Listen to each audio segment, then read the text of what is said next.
L'indemnité pour perte d'emploi est en une de l'Économiste. L'État bloque, peut-on lire. Aucun versement n'a été fait depuis l'entrée en vigueur. Près de 3000 dossiers attendent toujours. Entreprises et salariés jouent pourtant le jeu, commente le quotidien. L'OMC cherche un nouveau souffle à Marrakech. Le Maroc célèbre les 8 et 9 avril à Marrakech les 20 ans de l'Organisation mondiale du commerce. L'occasion de dresser un bilan, mais surtout se mettre en phase avec les défis de l'avenir. La célébration de cet anniversaire sera marquée par la participation du directeur général de l'OMC, Roberto Azevedo, qui effectue pour la première fois une visite au Maroc. Le quotidien rappelle qu'en 2 décennies, le nombre d'accords commerciaux a atteint le chiffre record de 400. Ce 20e anniversaire se tient sous le thème « Célébration des succès et défis pour l'avenir », lit-on dans Aujourd'hui le Maroc.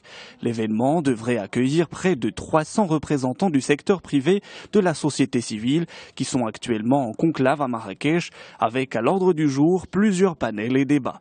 On reste dans Aujourd'hui le Maroc. Le gouvernement passe à la vitesse supérieure pour la concrétisation du projet télévision numérique terrestre TNT. Dans ce sens, un accord a été signé entre le ministère de la Communication et une première vague de sociétés marocaines importatrices de récepteurs de télévision numérique. Objectif, satisfaire la demande du marché intérieur en termes de récepteurs numériques à des prix abordables. Bonne nouvelle pour les Casablancais, la métropole sera désormais couverte par un réseau Wi-Fi public.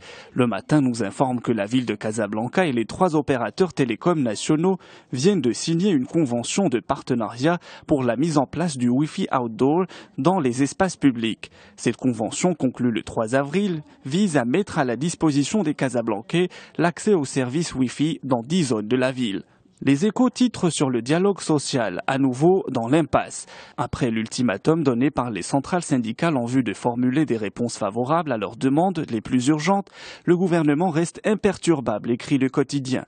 En tête des revendications se trouve la hausse des salaires de 20% ainsi que la mise en œuvre des points encore en suspens des accords du 30 avril 2011.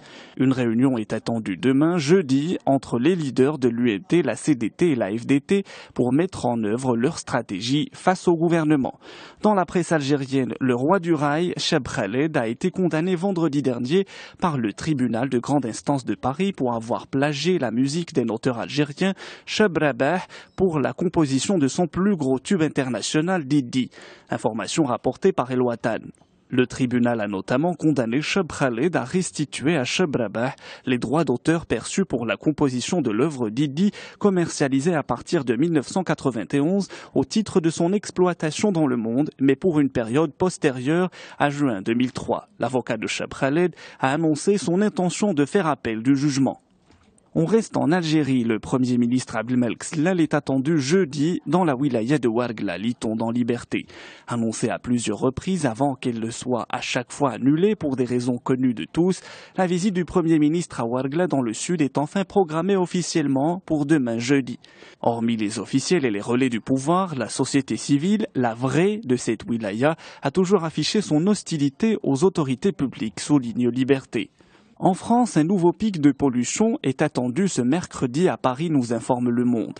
L'association de surveillance de la qualité de l'air prévoit le dépassement du seuil d'information aux particules fines PM10.